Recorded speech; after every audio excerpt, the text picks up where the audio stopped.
"I can fix this, Matt," whispered the young fella, grubby with grease, staring at the luxury car. The millionaire burst into a cruel, sneering laugh. But in a matter of seconds, that boy would do the unthinkable and silence every single one of them. The Rolls-Royce Phantom's engine exploded in a cloud of thick smoke right on St. Kilda Road, causing a peak-hour gridlock that stretched for 5 blocks. Andy Campbell thumped the steering wheel with such force that the gold signet ring on his finger scratched the imported leather. That car had cost $800,000, and now it was stalled like junk in the middle of the day, exposing his vulnerability for all to see. "This cannot be bloody happening," he muttered, feeling the sweat run down his forehead despite the air conditioning that was still operational. All around him, drivers were laying on their horns without mercy, some yelling proper insults out of their windows. Andy wasn't used to being treated like this. He owned Campbell Auto Group, one of the largest luxury car import businesses in the country, and now his own damn car was betraying him in front of hundreds of Melburnians. He grabbed his mobile phone and dialed the official service center. "I need a tow truck, and I need it now. My Phantom has stalled on St. Kilda Road. Mr. Campbell, our specialized tow truck is currently in service. It could take up to 2 hours," the operator replied with that irritating, professional calm. 2 hours? Are you bloody crazy? I'm not sitting here for 2 hours being humiliated. "I'm sorry, sir, but that is the estimated time." Andy hung up on her face, feeling the rage boil over. He looked in the rearview mirror and saw the line of cars forming, people filming him on their mobiles. This would become news, memes, a joke down at the pub. The great Andy Campbell, the luxury car expert, with his own heap of junk broken down on the street. That's when someone tapped on the window. Andy turned, ready to scream at whoever it was, but stopped when he saw a boy, about 12 years old, covered in grease, wearing an old, ripped singlet. His messy hair flopped over brown eyes that looked at him with strange intensity. "Need a hand, boss?" asked the boy, his voice thin but firm. Andy only opened the window enough to reply. "Clear off, kid. I don't give handouts. I'm not asking for a handout, sir. I'm offering a service for your car." The laugh that came out of Andy's mouth was cruel and loud. "Help? You, a grubby little whippersnapper, want to help with a Rolls-Royce Phantom?" Riley O'Connell didn't flinch. He was already used to this sort of reaction. "I know what's wrong. Just by the noise the engine made before it stopped and the smoke. It's the cooling system overheating. Probably the water pump is seized." Andy stopped laughing. "How the hell could this kid know that?" "Listen here, Marty," he said, opening the door and getting out of the car. He stood 185 centimeters tall, nearly twice Riley's height. "I don't know what kind of game you're playing, but this car is worth more than your house. I'm not letting you put one grubby finger on it." "So you'd prefer to sit here until the tow truck arrives?" Riley asked, pointing to the line of cars that kept growing, "because by the looks of it, you'll be waiting a while." Andy looked around. People were already getting out of their cars, complaining, some moving closer with mobiles to film. This was turning into a public spectacle. "My old man works just over there," Riley said, pointing to a small, greasy workshop a few meters away. "We've been fixing cars for years. Can I at least have a squiz, your old man?" Andy laughed again. "That backyard garage? What do you fix? Old Holden Utes and Hiluxes? This is a Rolls-Royce, young fella. You haven't got a clue about the complexity." Just then, 3 men in suits approached. They were Andy's business partners, who were in a car just behind and had witnessed the whole scene. "Andy, what's going on?" asked Mark Ashton, trying hard not to snigger at the sight. "The Phantom's rooted," Andy replied, embarrassed. "And this little mug?"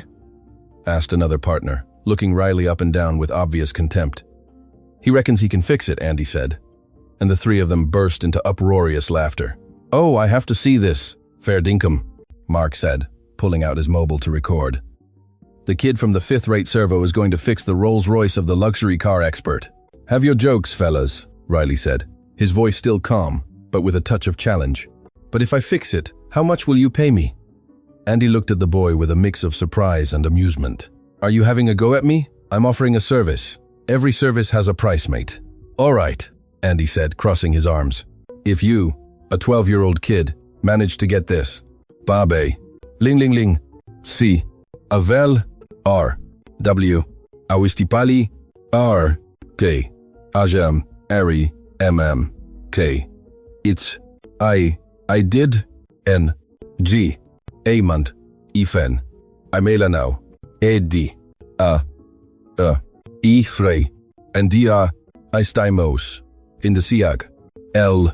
L, M, M, E, Yen, Iva, Intai, Intai, Iva, Ivga, IC, Glende, Ev, Glende, F, Naganawe, Ue Ba, F, is this, V, Event, A, H, Eastan, Bala, Afta, Eastan, Indina, Andy, Verglas, Die Verglas, are you, and it start as wa, very life, I work, and then, E, D, now is this land, go for, Isistana, O Visatanara, O Visatanara, O Visatanara, L, L, is a Stansik private, R, Everly, Ista, Lisa, H, even Anambenga, even Andang, Gansia K, and Avrand, E, Eri, D, Alunda, N, the plants,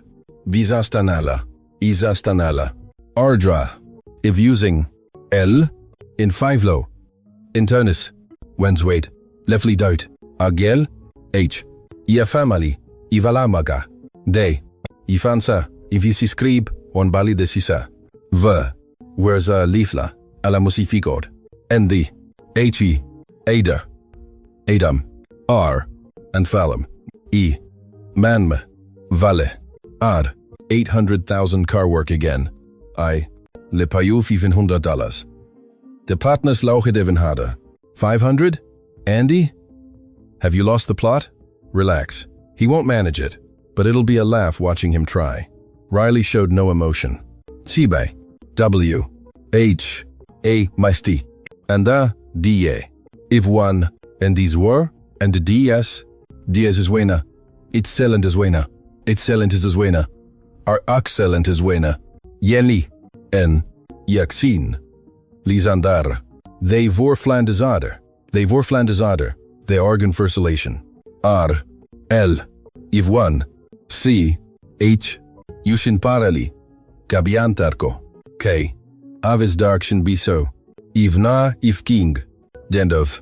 Vuv. Okay. 700. What? Andy nearly choked. $700? It's a fair price for the job. And for the public humiliation I'm copping right now. Andy looked at his mates, who were filming everything and roaring with laughter. This was already turning into content for their social media. All right, kid, $700. But when you fail, you clean my car for free for a month. Deal? Riley extended his grease-stained hand. Deal. Andy looked at the hand with disgust but shook it anyway, just to keep the show going. You can start your performance, he said, giving a sarcastic bow. Riley didn't waste time. He ran to the workshop and came back with a toolbox that looked bigger than he was. He placed it on the ground next to the Rolls-Royce and opened the bonnet with an ease that surprised even Andy. He's actually going to do it, Mark muttered, filming every move. Riley plunged into the engine as if he knew every part by heart. His small hands moved with surgical precision, disconnecting hoses, checking connections, testing components. There was no hesitation, no wasted movement. See, he said after a few minutes, pointing to a specific part. Seized water pump. Exactly like I said. Andy moved closer, incredulous. He had genuinely diagnosed the problem correctly. Diagnosing is the easy bit, he said, trying to regain control of the situation. Fixing is another story. Just watch, Riley responded simply. What happened in the following 15 minutes left everyone completely silent. Riley dismantled the water pump with impressive speed, cleaned the components, replaced a small part he'd brought from the workshop, and reassembled everything with a watchmaker's precision. His fingers moved so fast it was hard to follow. This is impossible, Mark murmured, stopping his laughter. He's a kid who knows his stuff, added the other partner, genuinely impressed. Andy said nothing, just watched, feeling something strange in his chest. It wasn't admiration. He refused to admit that it was confusion. How could this kid know so much? Done, Riley said, closing the bonnet and wiping his hands on an old rag. You can start her up. I can start her up? Andy repeated, incredulous. Do you really think? Start the car, Andy, Mark said. Let's see if the young fella is a wizard or a phony. Andy got into the car, his heart thumping hard. He didn't know what he wanted more. For the car to work or for it not to work. He turned the key, and the Rolls-Royce Phantom engine roared to life with perfection, smooth and powerful as the day it rolled out of the factory. The silence that followed was absolute. Even the drivers laying on their horns, stopped to process what they had just witnessed. "No, it's not possible," Andy murmured, looking at the dashboard that showed all systems working perfectly. Riley closed his toolbox. $700 as agreed, sir. Andy got out of the car, his mind still trying to process what had happened. His partners were dumbfounded, mobiles still recording. How did you learn to do this?" Andy asked, and for the first time, there was no mockery in his voice. "My old man taught me," Riley replied. "I've worked with him since I was 7. I've repaired over 200 cars already." 7? You're 12 years old. And how old are you, 40, 50? And you couldn't even diagnose your own car's problem. The response was like a slap in the face. The partners laughed, but this time, it wasn't at Riley, it was at Andy. "Pay the kid, Andy," Mark said. "He earned it." Andy took out his wallet, still stunned. He counted $700 in crisp bills and extended them to Riley, who took the money and counted it again in front of everyone. "Thanks for the business, sir," he said, putting the money in his pocket. "Hold on," Andy said, grabbing the boy's arm. "Where did you learn about Rolls-Royces? These cars have complex systems, cutting-edge tech. I learned by reading. I have all the technical manuals at home. My old man always says that knowledge takes up no space." Rolls-Royce technical manuals? Rolls-Royce, Ferrari, Lamborghini, Bugatti, all the ones I can find online. I study every day after school. Andy looked at the grease-stained boy who had just earned $700, repairing in 15 minutes a problem the dealership would take hours to sort out, and felt something he hadn't felt in a long time. Humility. "What's your name?" "Riley O'Connell." "Riley O'Connell," Andy repeated. "You impressed me today." "Thanks, sir." Riley picked up his toolbox and started walking back to the workshop. Andy watched him go, sensing that something had shifted that day. He had been defeated by a child, publicly humiliated, but strangely, he didn't feel rage. "Andy, Mark," he called. "Did you see what I just saw? I saw a 12-year-old kid fix a Rolls-Royce in 15 minutes. "No," Andy said, showing his mobile. "I saw this on the screen." The video he had filmed already had 15,000 views and was being shared frantically. People weren't laughing at Andy. They were impressed with Riley. "The young fella's gone viral," Mark said. "Look at the comments." Andy read a few. "This kid is a genius. I want him fixing my car. Talent has no age." The millionaire had to swallow his pride. Andy closed his eyes. That day should have been humiliating, but somehow he felt he had learned something important. "Let's go," he said, getting into the Rolls-Royce that was now working perfectly. "I've got work to do." But as he drove back to the office, he couldn't stop thinking about the boy, Riley O'Connell, a name he wouldn't soon forget. What Andy didn't know was that this encounter was only the beginning. Fate was about to intertwine their lives in a way neither of them could have imagined. Riley walked into the workshop with the $700 in his pocket, his heart still racing from the adrenaline. Mick O'Connell, his father, was under an old Holden Ute, only his legs showing. The sound of tools clanging echoed in the small, cramped space that served as a workshop and almost as a home for the two of them. "Dad, you won't believe what just happened," Riley said, pulling the money out of his pocket. Mick slid out from under the car, his face marked by the wrinkles of a man who had worked hard all his life. He was 42, but looked 10 years older. He wiped his hands on a rag and looked at his son with those tired yet loving eyes. "What have you done now, son?" "I fixed a Rolls-Royce Phantom on the street and earned this." Riley showed the money, the bills still crisp and smelling new. Mick stared, completely disbelieving. $700? "Riley, where did you get this money?" "I swear, Dad." A Rolls-Royce broke down in front of the workshop. The owner was an arrogant bloke who laughed at me. He bet me I couldn't fix it. I did it in 15 minutes. Mick took the money, counting the bills as if they might vanish at any moment. "Son, this is 4 months' rent. This is food on the table. This is proof you taught me well," Riley completed, smiling. Tears formed in Mick's eyes. He hugged his son tightly, feeling immense pride mixed with a deep sadness. Riley was brilliant, talented, capable of things he himself would never achieve. But all that was being wasted in a backstreet garage, fixing old cars for a pittance. "You deserve more than this, Riley," Mick said, his voice choked up. "You deserve to go to a good school, to have proper teachers, not to be stuck here in this grubby workshop." "Don't say that, Dad. You taught me everything. You're the best teacher I could ever have. But I can't give you what you need. I can't pay for private school, for technical courses, for uni. We'll get there, Dad. With this money we can start saving." Mick nodded, drying his eyes. You're right. We'll save. We'll make this money work. What neither of them knew was that at that exact moment, Andrew Campbell was in his luxury office, watching the video of Riley repairing the Rolls-Royce go viral on social media. It already had 500,000 views and was still growing exponentially. This is incredible, said Charlotte Charlie Campbell, entering her father's office with her mobile in her hand. At 17, she was everything Andy expected in a daughter: smart, beautiful, educated. But lately, she had been questioning her father's values more and more. Dad, did you see the video? It's already past 500,000 views. I saw it, Andy replied dryly, shuffling papers on his desk.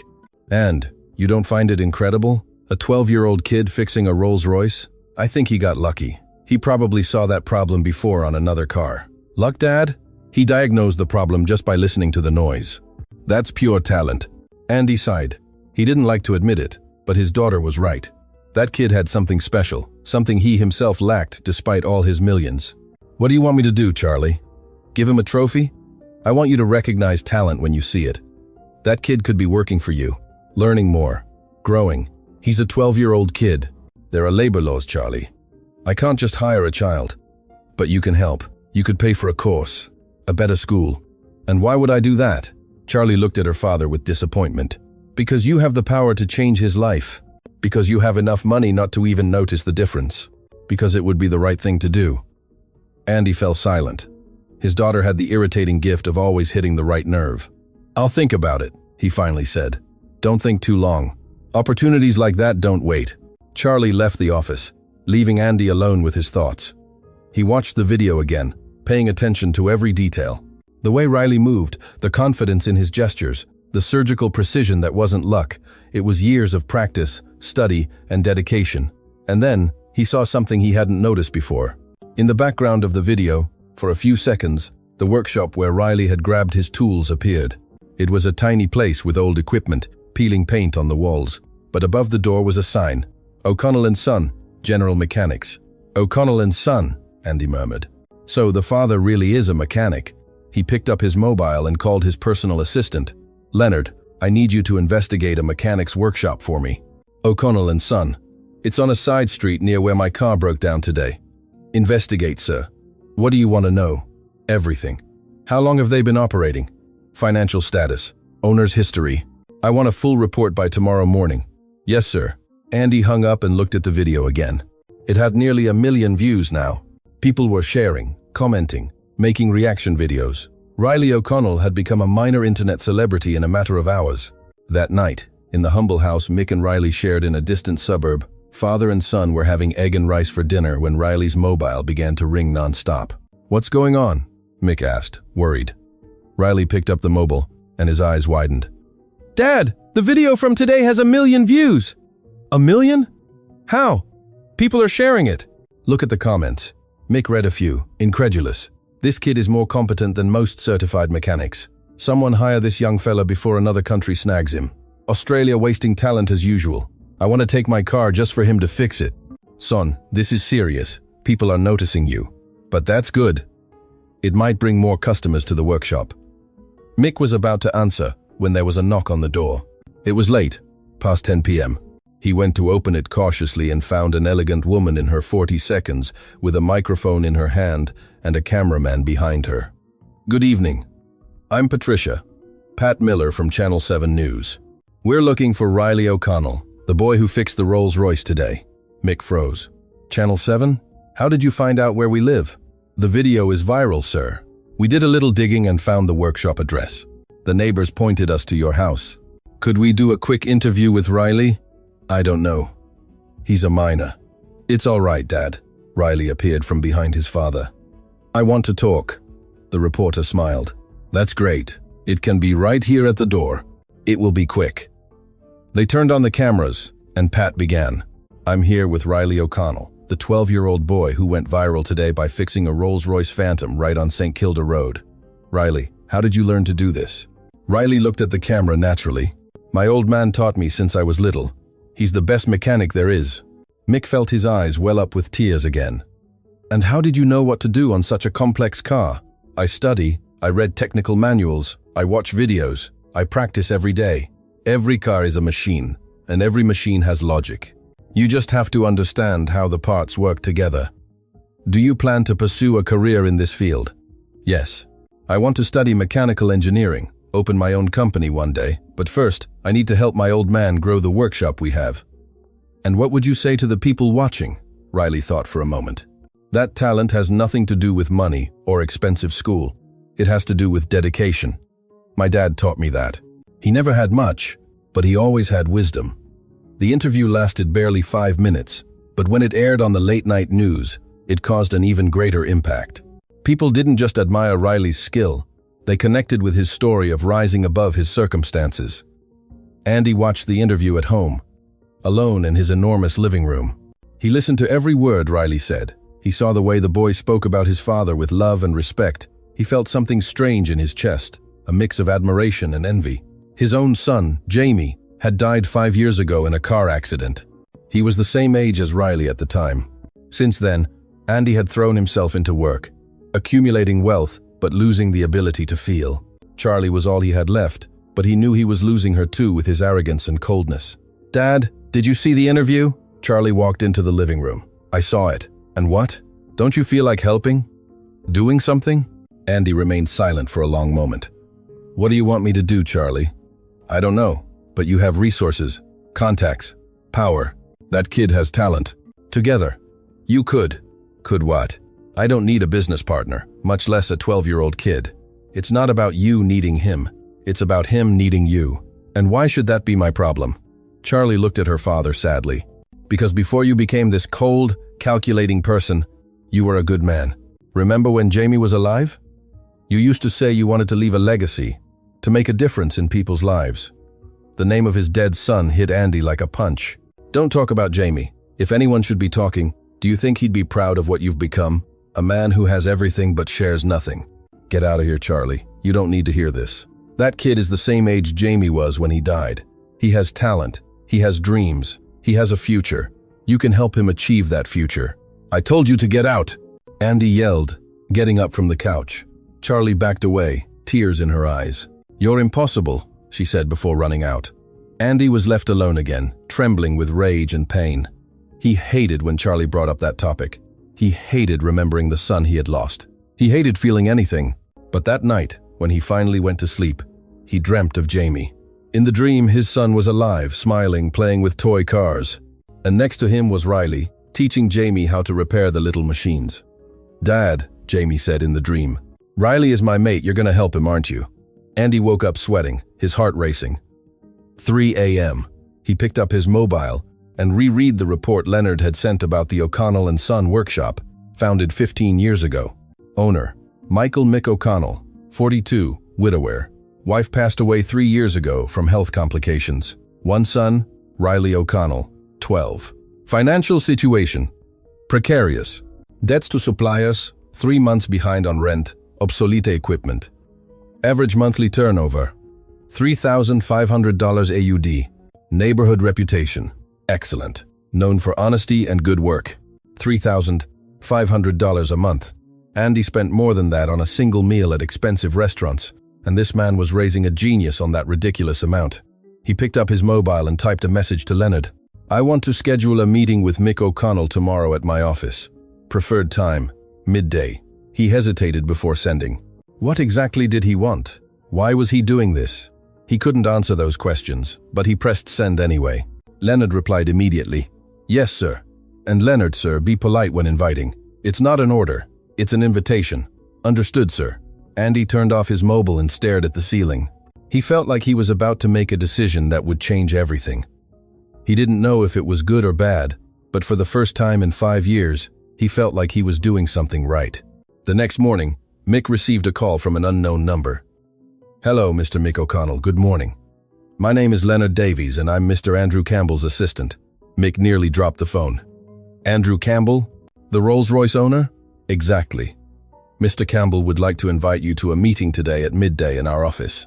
Would that be possible?" "A meeting about..." "What?" "About your son, sir, and about opportunities." Mick looked at Riley, who was organizing tools in the corner of the workshop. "Opportunities?" "Yes, sir, Mr. Campbell was very impressed with Riley's talent and would like to discuss some possibilities." Can I confirm your attendance? Mick didn't know if he should trust this, but something in Leonard's polite voice convinced him. All right, midday. Where? Leonard gave him the address, and Mick wrote it down with trembling hands. Dad, who was that? Riley asked when he hung up. That was the Rolls-Royce bloke. He wants to talk to us. About what? I don't know, son, but I think we're about to find out. At midday, Mick and Riley were standing in front of the most luxurious commercial building in Melbourne. Mirrored glass, security guards at the door, imported cars in the car park. They felt completely out of place in their simple clothes and grease-stained hands that no soap could completely clean. Dad, I'm a bit nervous, Riley whispered. Me too, son, but we're going in. The security guard stopped them at the door. Can I help you? We have a meeting with Mr. Andrew Campbell, Mick said, trying to sound confident. The guard checked a list and nodded. Level 40, lift on the right. As they went up in the mirrored lift, Mick and Riley saw their reflections, two simple, hard-working men in a world that wasn't built for them. But when the doors opened, Leonard greeted them with a genuine smile. Mr. Mick, Riley, welcome. Please, follow me. They were led to a meeting room with a panoramic view of the city. Andy was standing, looking out the window, his back to them. Mr. Campbell, your guests have arrived, Leonard announced before leaving. Andy turned slowly. For the first time, Mick saw the man who had humiliated his son, but he also saw something in his eyes he hadn't expected. Respect. Mr.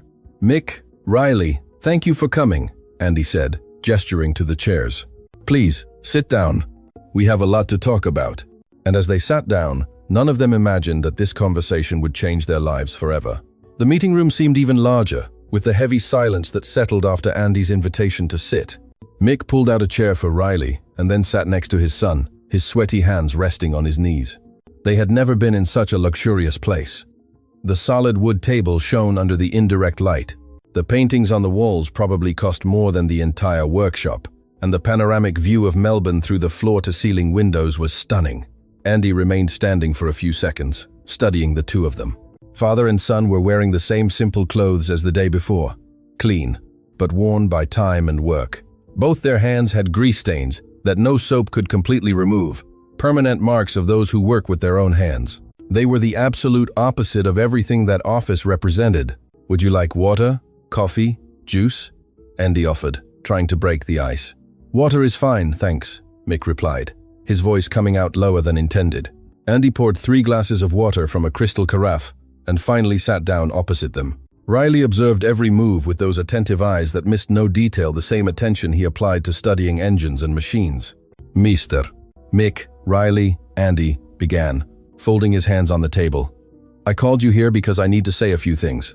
First, about yesterday. Mick straightened in his chair, ready to defend his son if necessary. I was disrespectful, arrogant. I treated your son as if he was incapable when, in fact, he is extraordinarily talented. Andy paused, the words clearly costing his pride dearly. I want to apologize to both of you. The apology took Mick completely by surprise. He had expected many things, perhaps a lawsuit for Riley touching the car without formal authorization, maybe a proposal to return the money, even a threat, but a genuine apology from a man like Andy Campbell. He hadn't expected that. Mr. Campbell, Mick said carefully, my son did an honest job. You paid the agreed price. There's nothing to apologize for. Yes, there is, Andy insisted. I paid for the service, but I didn't pay for the humiliation, for the laughter, for treating him like he was less capable just because he's a kid and he's poor. The word poor resonated in the room like a gunshot. Riley lowered his eyes, and Mick felt anger begin to boil, but he controlled himself. We are poor, Mr. Campbell, Riley said suddenly, raising his eyes with a dignity that surprised even Andy. But that doesn't mean we're simpletons. My dad taught me that dignity has no price, and knowledge doesn't need money to be acquired. Andy smiled. A sad, almost melancholic smile. Your father taught well, better than many rich fathers manage to teach their kids. There was a moment of silence where the 3 men, because Riley, even at 12, carried himself like a man, measured each other with their eyes. But I didn't just call you here to apologize, Andy continued, opening a folder that was on the table. I investigated your workshop. Mick tensed up. You investigated? Yes. I know you have debts to suppliers, that the rent is 3 months overdue, that the equipment is obsolete, and that the average monthly turnover barely covers the basic bills. That's none of your business, Mick said, his voice coming out harder now. I know, and normally it wouldn't be. But after seeing your son's talent, after seeing the interview last night, after seeing how you talk about each other with love and respect, Andy paused, taking a deep breath. I have a proposal. What kind of proposal? Mick asked, suspicious. Andy opened the folder and took out several documents. I want to invest in your workshop.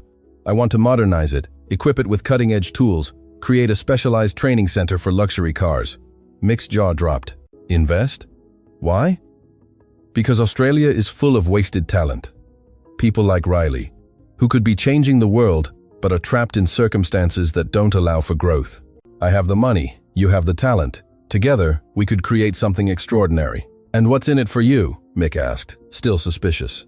In his experience, rich people never did anything without gaining something in return. A share of the profits. 30% of the workshop would be mine.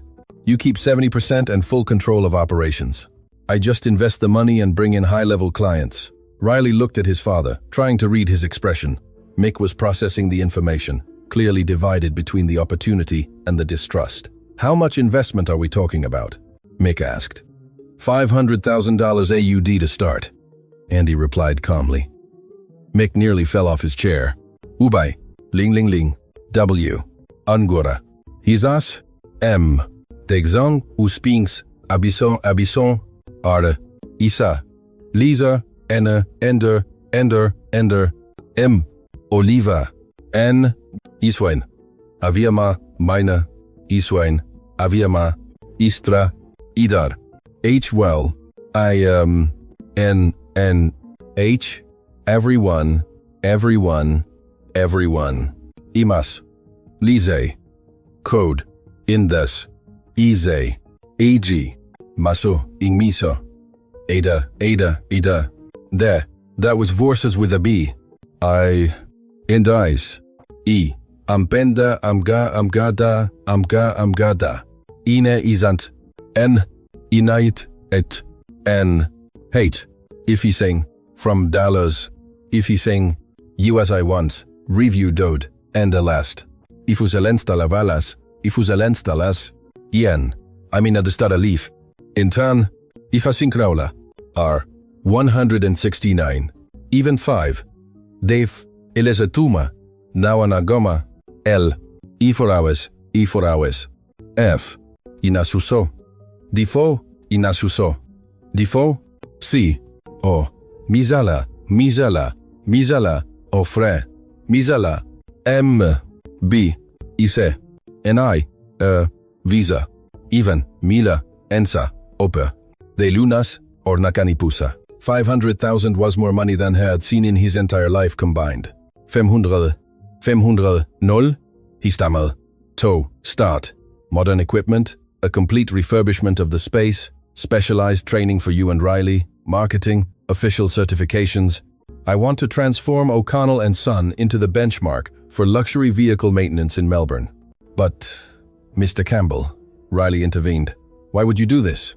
You yourself said yesterday we were a fifth-rate servo. Andy closed his eyes, ashamed of his own words. I said terrible things yesterday, things my son. Things my late son would be ashamed to hear. Your son?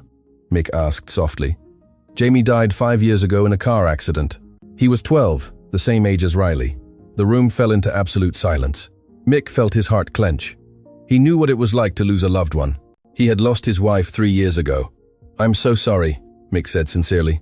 Thank you. Andy took a deep breath. Jamie was passionate about cars. He spent hours watching mechanic videos, taking apart toys to understand how they worked. He wanted to be a mechanical engineer when he grew up. Riley felt a lump in his throat. That was exactly what he wanted. When I saw your son yesterday, Andy continued, his voice choked. When I saw the way he works, the passion in his eyes, the precision in his movements, I saw Jamie. I saw what my son could have been if he'd had the chance to grow up. Tears began to run down Andy's face. A man who hadn't cried in years, who had built an armor of coldness and arrogance to avoid feeling the pain of loss. That's why I want to invest, he said, wiping his eyes unashamedly. I can't bring my son back, but I can help another father give his son the opportunities I never managed to give mine. Mick was also crying now. 2 widowers, 2 fathers who knew the pain of loss. sitting in a luxury room sharing a grief that money could never cure. "Mr. Campbell," Mick said, his voice trembling, "I don't know what to say. Say you accept. Say you'll let me do this, not for me, but for Riley, for the extraordinary talent he has." Riley looked at his father, waiting for his decision. Mick was clearly struggling internally. Pride told him to refuse, not to accept charity, but the love for his son told him to accept, to give Riley the opportunities he deserved. "Dad," Riley said softly, "remember what you always say, that we can't let pride get in the way of progress." Mick looked at his son and smiled through the tears. "When did you get so wise?" "I learned from the best teacher in the world," Riley replied, taking his father's hand. Mick took a deep breath and looked at Andy. "We have conditions." "Of course. What are they?" "First, my son keeps studying. School comes before the workshop, always." "I completely agree," Andy said. "In fact, I want to add that to the contract. Riley will have a full scholarship to one of the best private schools in Melbourne." Mick's eyes widened. "You'd do that?" "I would. Talent without education is a waste. Riley needs a strong theoretical foundation to complement his practical ability." "Second condition," Mick continued, "we maintain control of operations. You invest, but you don't interfere in the day-to-day running." "Perfect. I don't understand mechanics as much as you do. It would be foolish of me to interfere." "Third condition," Mick said, more serious now. "If you ever treat my son with disrespect again, the agreement ends right there, no matter how much money is involved." Andy extended his hand. "You have my word, and if I break that word, you can keep everything. Workshop, equipment, clients, the lot." Mick shook his hand, feeling that he was making an agreement that would change everything. "So, we have a deal?" Andy asked. "We have a deal," Mick replied. Riley smiled. That wide, genuine smile of a kid who still believed the world could be good. "Excellent," Andy said, picking up the documents. "I'm going to ask my lawyer to prepare the contracts. In the meantime, I want you to make a list of everything you need, tools, equipment, refurbishments, with no limit on value. I want to start as soon as possible." "Mr. Campbell," Riley said, "can I ask a question?" "Of course. Why did you change?" "You were different yesterday." Andy smiled sadly. "My daughter Charlie told me something last night. She said, 'Before you became this cold, calculating person, you were a good man. Jamie would be proud.'" "And would he be?" Riley asked, with the brutal honesty that only kids have.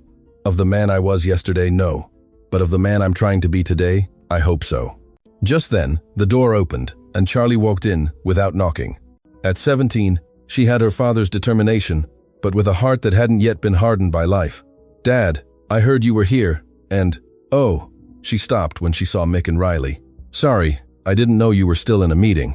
"It's all right, Charlie. Come here. I want to introduce you. This is Mick O'Connell and his son Riley." Charlie walked over and extended her hand to both of them with a genuine smile.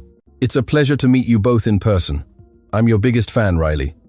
I watched the video about 20 times. Riley blushed. "Thanks. You're incredible. At 12, doing things that experienced mechanics can't manage. How did you learn all that?" "My dad taught me," Riley replied, always giving credit to his father. Charlie looked at Mick with respect. "So, you're the real genius here." Mick shook his head, embarrassed. No. Riley's the one with a special gift. You two are both special," Charlie said. "And Dad, are you really going to invest in their workshop?" "I am," Andy replied, and there was pride in his voice. Charlie hugged her father, something she hadn't done in months. "I'm so proud of you, Dad. You're doing the right thing." Andy felt his eyes fill with tears again. He hadn't known he was so starved for his daughter's approval until that moment. "Riley," Charlie said, turning her attention to the boy, "can I ask you a favor?" "Sure. Could you teach me about mechanics? About cars? I've always wanted to learn, but my dad never." "I never thought you were interested," Andy interrupted, surprised. "Dad, I was always interested. But you always said that's not for ladies, remember?" Andy felt ashamed, another of his prejudiced attitudes being exposed. "I'd love to teach you," Riley said, smiling. "My dad always says that shared knowledge is multiplied knowledge." "Your dad is very wise," Charlie said, looking at Mick with admiration. Mick was red with a mix of embarrassment and pride. He had never received so much positive attention in his life. "Well," Andy said, standing up, "I think we have a lot of work ahead of us. Mick, Riley, how about we grab lunch together? We can discuss the project details while we eat."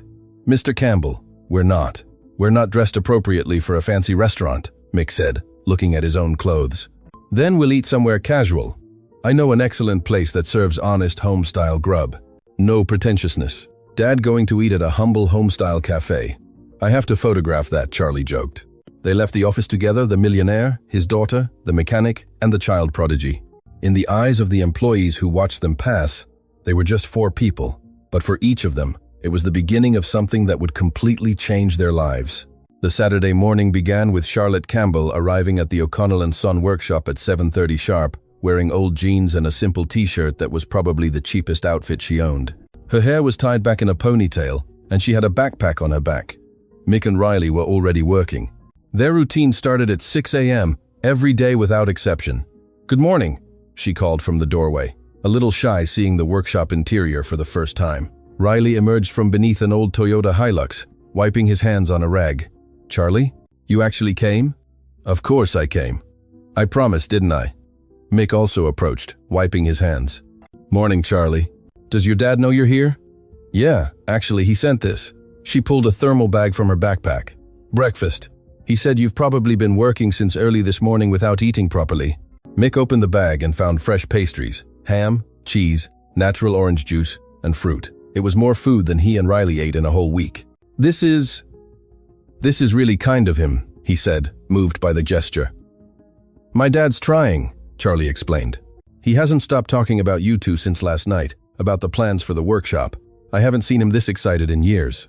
They had an improvised breakfast on an old table in the corner of the workshop. While they ate, Riley explained to Charlie about the cars they were repairing. 3 in total, all popular models with simple problems. "This Hilux belongs to old Mr. Smith," Riley pointed out. "He's a delivery driver.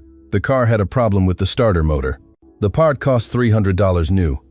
But I found a used one in good condition for $50. He can't afford to pay much." "Do you give discounts to people who can't afford it?" Charlie asked. "We charge what's fair," Mick explained. "Mr. Smith works hard.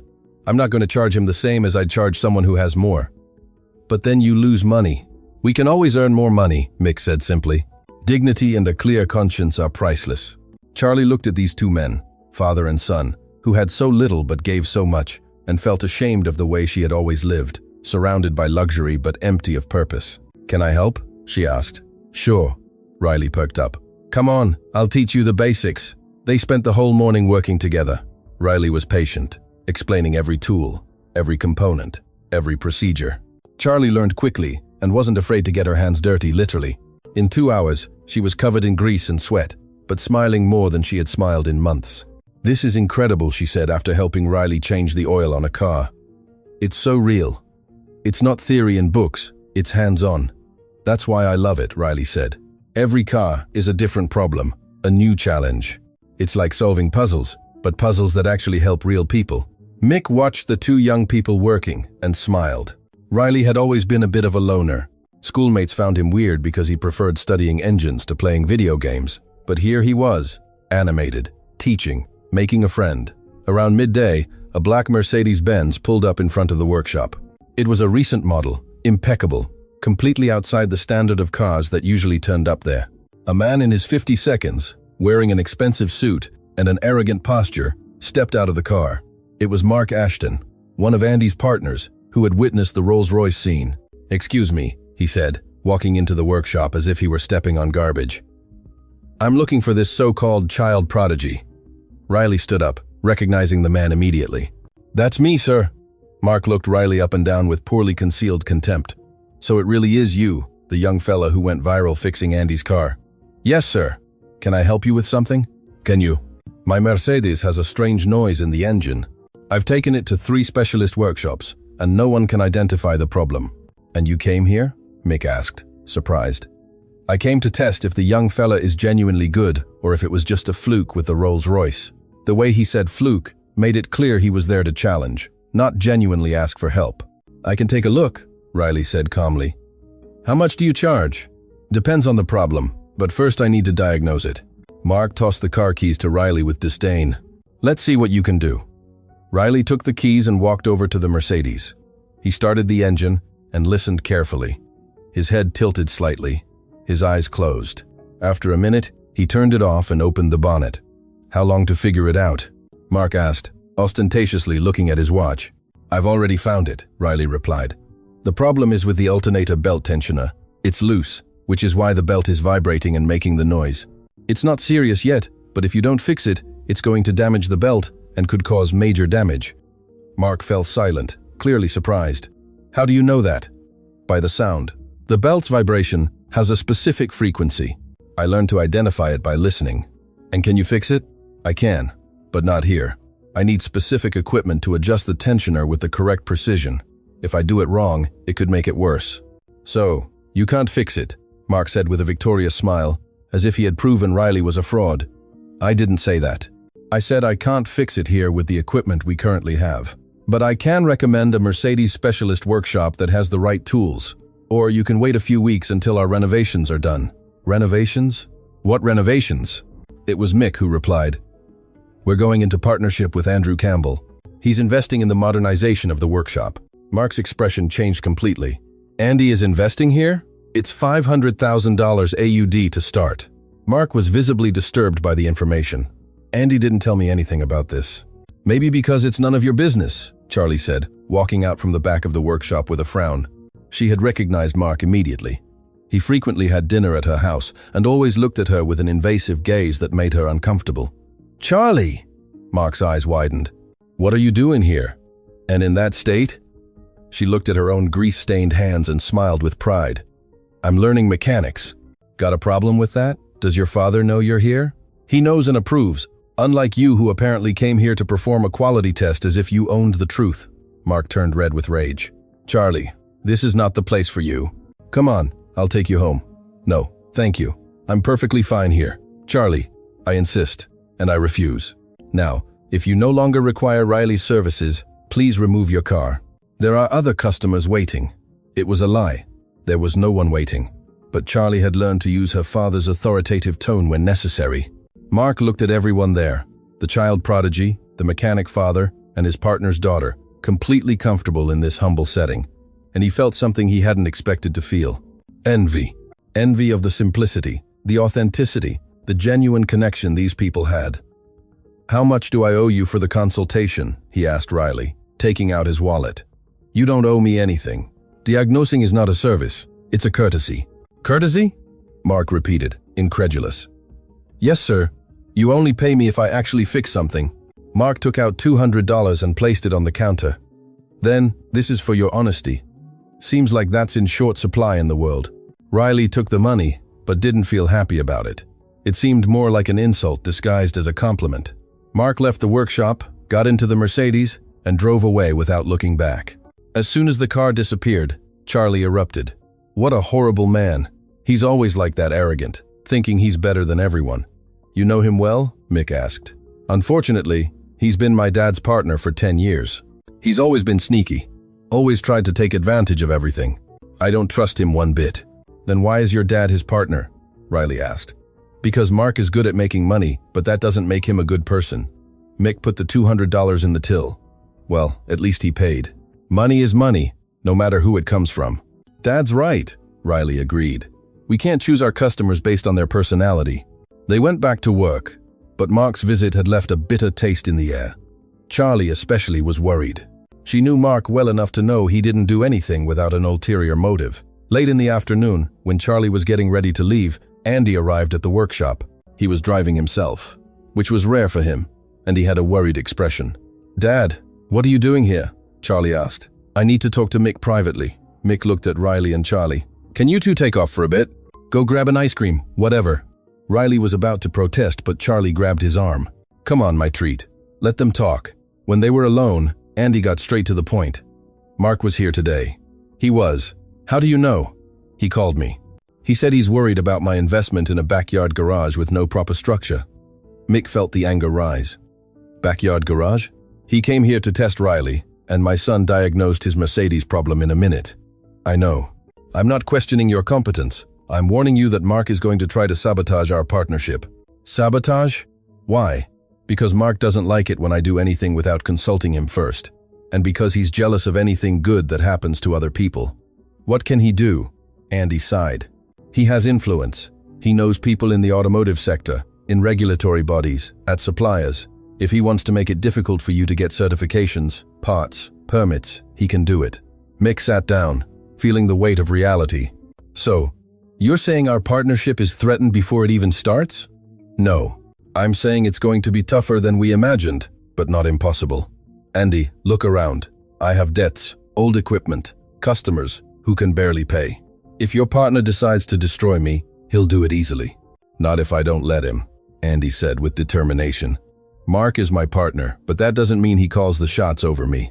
I've made my decision. I'm going to invest in your workshop, and no one is going to stop me. But what if that affects your business? What if you lose money because of me? Mick, I have more money than I'll ever be able to spend in 3 lifetimes. I can lose a few million and not even notice the difference to my lifestyle. But you two, you're going to make every dollar of this investment count. You're going to turn this into something significant. How can you be so sure? Because I watched Riley work. I saw the way you raised him. I saw the values you have. I've invested millions in companies that looked promising on paper but failed because the people behind them lacked character. You have it, and that's worth more than any business plan. Mick felt his eyes well up with tears. Why do you trust us so much? Because you reminded me of what really matters. Because you gave me hope again. Because, Andy paused, his voice cracking. Because helping you is the way I found to honor my son. Jamie would have loved meeting Riley. He would have loved seeing a kid with so much talent getting the opportunities he never had. The two men fell silent for a moment, each processing his own emotions. So, what do we do about Mark? Mick finally asked. We do our job right, so right that even he won't be able to deny the quality. We're going to make this workshop so good that when people hear O'Connell and Son, they think of excellence. That's going to take time. We have time, and we have talent, and now we have resources. That's enough. Andy extended his hand again. We're in this together. Mick shook his hand firmly. We are.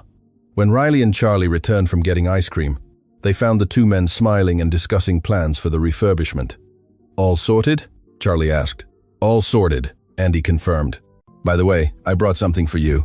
He went to the car and returned with a huge box. Riley, this is for you. Riley opened the box, and his eyes widened. They were technical manuals, dozens of them, for every luxury car brand imaginable. Ferrari, Lamborghini, Porsche, Bentley, Aston Martin. Some were rare editions. Others were recent updates that cost hundreds of dollars each. This must have cost a fortune, Mick said, slack-jawed. It cost a bit, but seeing Riley's face now is priceless. Riley was leafing through the manuals with reverence, as if they were sacred treasures. Thanks, Andy. Really, thanks. No, Riley. Thank you for reminding me why I got into this business so many years ago. It wasn't for the money. It was for the passion for machines, for the desire to understand how things work. Charlie watched her father interacting with Riley and Mick and noticed a change in him. His shoulders were less tense. His smile was more genuine. His eyes had a sparkle she hadn't seen in years. These two humble mechanics were doing something for her father that years of therapy had failed to do. They were making him feel human again. Dad, she said, I think this was the best decision you've ever made. I think so too, sweetie. I think so too. That night, after Andy and Charlie had left, Mick and Riley stayed late in the workshop studying the new manuals. The weak light of the single bulb illuminated their heads bowed over the books, father and son, absorbing knowledge like sponges. Dad, Riley said at one point, do you think this is what Andy is really waiting for? Mick looked at his son, 12 years old, tired eyes but full of determination, small hands, but skilled beyond his age. Son, we've already achieved something most people never do in their whole lives. What? We got someone to believe in us. And when someone believes, anything becomes possible. Riley smiled and went back to studying the manuals. He had so much to learn, so much to do, so much to prove, but for the first time in his life, he felt he had the right tools, not just the physical ones, but the emotional ones too. He had a father who supported him, a mentor who believed in him, and a friend who saw him as an equal. The future was still uncertain. Mark Ashton represented a real threat. The workshop renovation would be a huge challenge. The new school would be a difficult adjustment. But none of that mattered now, because for the first time, Riley O'Connell believed he could be more than a poor kid from a suburban garage. He could be an engineer, an entrepreneur, a teacher. He could be everything he dreamed of. And dreams, when fueled by hard work and supported by the right people, have a strange way of becoming real. Riley had never felt as happy as he did on his first Monday at St. Ignatius College. The new uniform still smelled of fresh fabric, the backpack full of notebooks with not a single line written, and the wide hallways seemed like a completely different world from the public school he attended before. In the physics class, the teacher presented a complex problem about applied thermodynamics in combustion engines. Riley solved it in 3 minutes, leaving the entire class silent. "Impressive, Riley," the teacher said. "You really understand this deeply." During recess, classmates approached him curiously. "You're the kid from the video, aren't you? The one who fixed the Rolls-Royce." For the first time in his life, Riley felt accepted, admired. The joy lasted until 11:15 a.m., when his mobile vibrated with a call from Mick. "Dad?" he answered, stepping out of the classroom. "Everything okay?" The voice that answered was trembling, broken. "Son, the workshop's been shut down." Riley's world stopped. "What? Shut down how? Council inspection came half an hour ago. They said we have structural irregularities, that we don't have the correct permits, that the equipment isn't up to standard." Mick paused, and Riley could hear the desperation in his breathing. "Son, they sealed everything. We can't work or even go inside." "But that makes no sense. The workshop has always operated." "I know, but they have documents, official seals. They say someone made an anonymous complaint." Riley felt the rage boil. Anonymous complaint. Mark Ashton. It had to be him. "Dad, did you call Andy?" "I called him. He's on his way." "But Riley," Mick's voice failed. "Without the workshop, we have nothing. The customers will leave. The debts will keep mounting. It's going to be all right, Dad. I'm coming back now." "No, you stay at school. Education comes first." "But Dad, stay. Please, let me sort this out." Riley hung up, his heart shattered. He couldn't pay attention to any more classes. At 3 p.m., when school ended, he ran to the bus stop. When he got off near the workshop, what he saw made him stop completely. There was a crowd. At least 50 people were gathered in front of O'Connell and Son, holding signs, yelling, protesting. The workshop was sealed with yellow tape, but the people didn't care. "Justice for Riley," the signs read. "Talent is not a crime. Let the workshop operate." Riley walked over, stunned. He recognized Mrs. Jones, the Hilux customer, with tears in her eyes. Mr. Arnaldo, the baker. Mrs. Lucas, a retired teacher. Dozens of people from the neighborhood he had known all his life. "Riley!" Mrs. Jones ran to hug him. "My son, what an injustice. Mrs. Jones, what is all this? When we heard they closed the workshop, we organized. Your dad and you have helped everyone here for years. You fixed our cars when we didn't have money. Now it's our turn to help you." Riley felt his eyes well up with tears. For years he had felt invisible, just another poor kid doing what he could. But these people had seen him. They had cared. He went to the workshop, stepping past the closure tape. Mick was sitting on a bench, his head in his hands, while Andy spoke with a man in a suit who was taking notes on a tablet. "Riley," Andy saw him. "You should be at school. I couldn't stay. Not when my dad is losing everything." Mick lifted his head, his eyes red. "Son." Riley hugged his father tightly, feeling him tremble. "We'll sort this out, Dad. Together." Andy approached. "I already know who's behind this. Mark Ashton," Riley said. It wasn't a question. Mark used contacts in the council, paid inspectors to find irregularities. Technically, everything is legal. The workshop truly didn't have all the permits updated, but the timing was absurdly fast, clearly orchestrated. "And now?" Mick asked, hopeless. "Now we fight. I brought Julian," he pointed to the lawyer, "a specialist in administrative law. We're going to challenge every irregularity, prove bad faith in the inspection, but that will take weeks. And in the meantime, we can't work." "I'll cover the expenses," Andy said. "I'm a partner, remember? If the workshop closes, I lose too." Charlie ran in, mobile in hand. "Dad, you have to see this." She showed the screen. It was a video going viral, filmed in the crowd. It showed Mrs. Jones speaking to the camera. Asterisk. "These men, Mick and Riley O'Connell, are heroes of this suburb. When my car broke down and I didn't have money, they fixed it for free. This workshop isn't a business. It's hope for people who have nowhere else to go." Asterisk. The video already had 500,000 views. "The people are on our side," Charlie said. "All of Australia is seeing this injustice." Riley looked out the window. The crowd had grown. Now there were TV cameras, reporters, cars honking in support. "This is what happens when you genuinely touch people's lives," Andy said. "You matter to a lot of people. Julian closed his tablet. I have good news. I secured an emergency injunction. A judge agreed to prioritize the review, considering the social impact. Hearing tomorrow at 10 a.m. Tomorrow?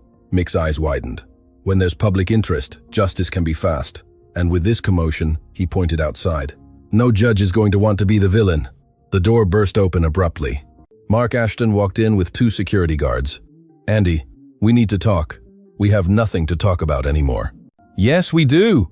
About you destroying our firm for this ridiculous project. Watch your next words, Mark. Andy's voice was dangerous. Or what? You're going to hit me? Mark laughed. You're pathetic. Since your son died, you've become a shadow. Now you found this kid and think you can compensate. Newsflash. Jamie is dead. No amount of charity is going to bring him back. The silence was absolute. Andy turned white, trembling. It was Mick who stood up, placing himself between the two. Get out of my workshop. Your workshop?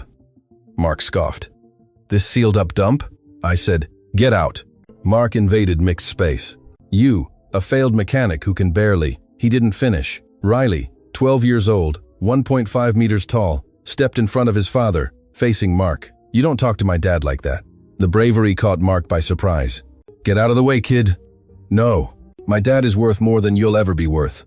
He taught me honesty, hard work, dignity. What do you teach? How to destroy people out of jealousy. Jealousy of you. Mark laughed nervously. I have millions. Why would I be jealous of a grease-stained kid from the suburbs?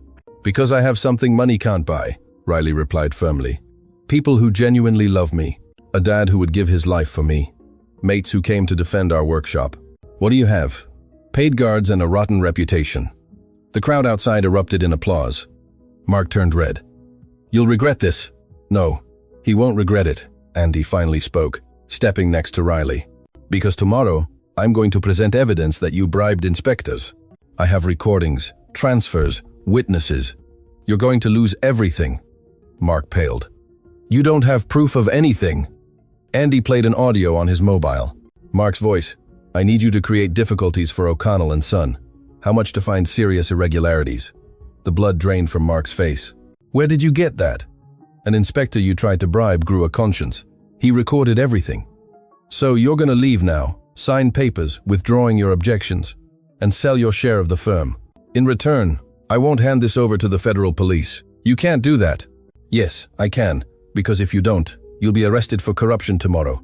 And with this public visibility, no lawyer will save you. Mark was cornered. This isn't over. It is over. Now get out, and never go near this family again. Mark left under a barrage of boos from the crowd. Mick sat down, his legs failing him. Do you really have that evidence? I do. I've been investigating Mark for a week. I discovered much worse things. Why didn't you tell me? Because I needed to be sure. And I didn't want you to worry. Riley looked at Andy with admiration. You risked everything for us. I did the right thing. Mark has been poisoning my firm for years. You gave me the courage to face him. Charlie hugged her father, crying, I'm so proud of you. The next morning, the hearing was swift.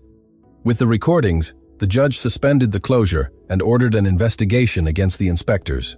O'Connell and Son was freed, but when they left the courthouse, over 200 people were waiting. Old customers, neighborhood residents, Street Ignatius students, journalists. When they saw Mick and Riley, they erupted in applause. Justice is served! Riley! Riley! Riley looked at the crowd and felt something new, a sense of belonging to something bigger, knowing that his talent had touched real people. Mick hugged him, crying, We did it, son. No, Dad, you did it. You raised me well. You taught me everything. You gave me a reason to keep going. After your mum died, you were my only reason. Andy watched from a distance with Charlie.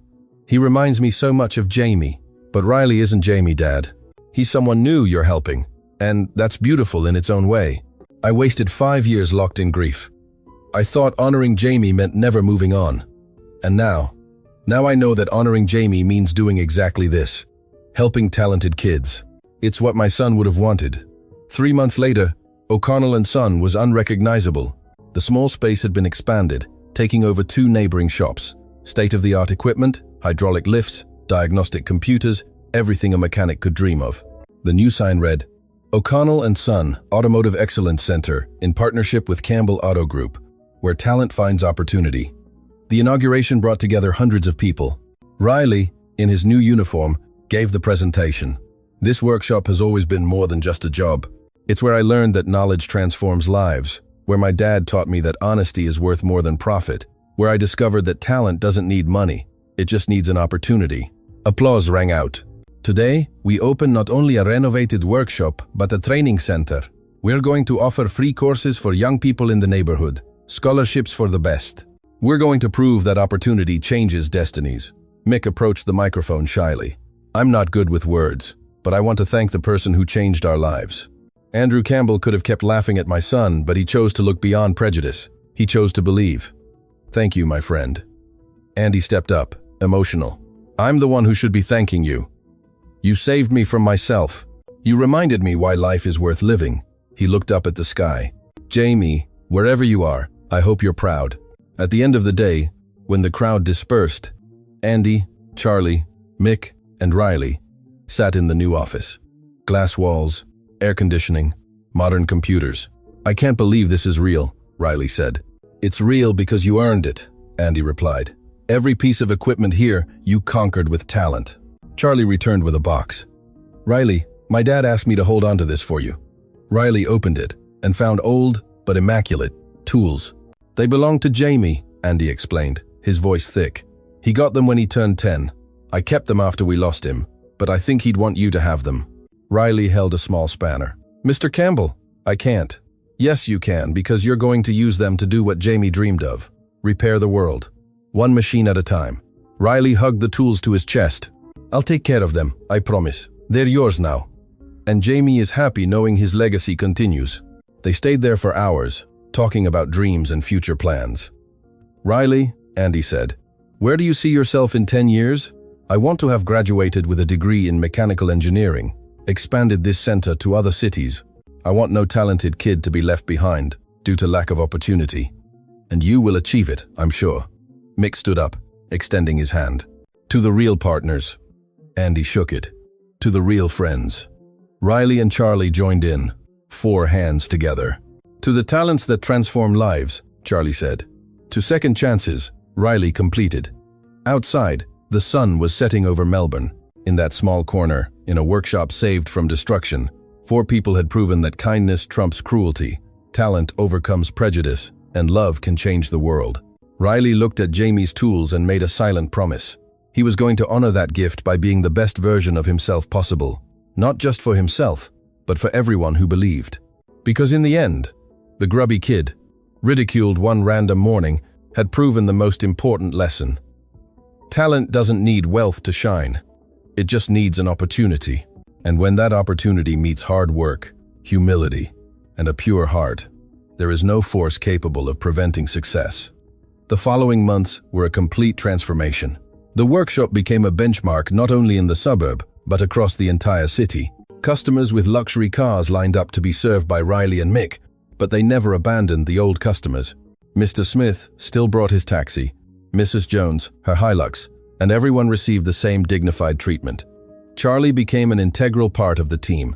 She studied automotive mechanics with obsessive dedication, and Riley was a patient teacher.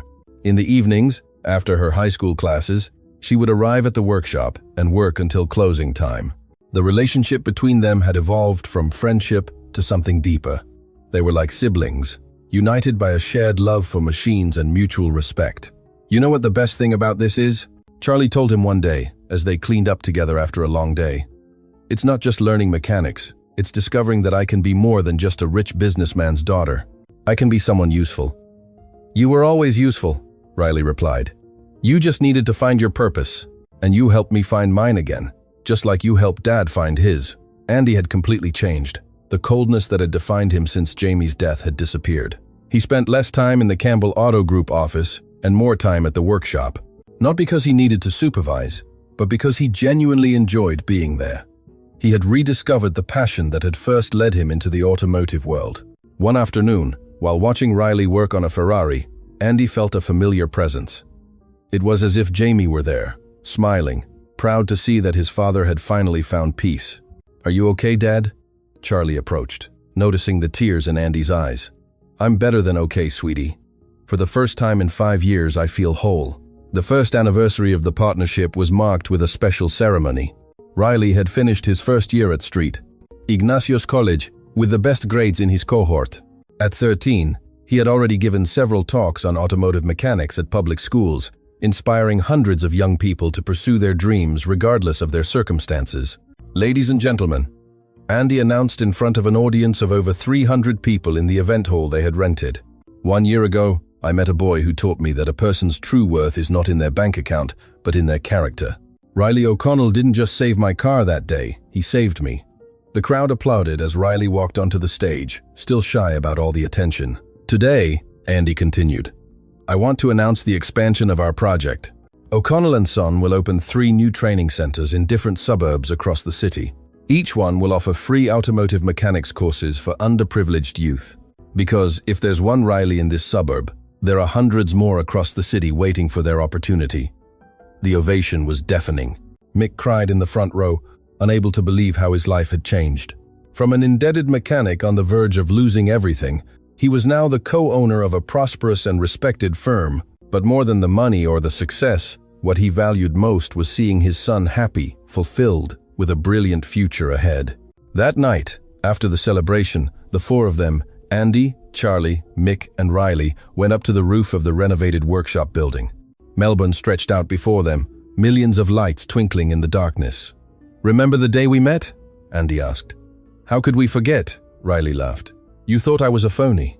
And I thought you were arrogant and impossible, Mick added. I was, Andy admitted unashamedly.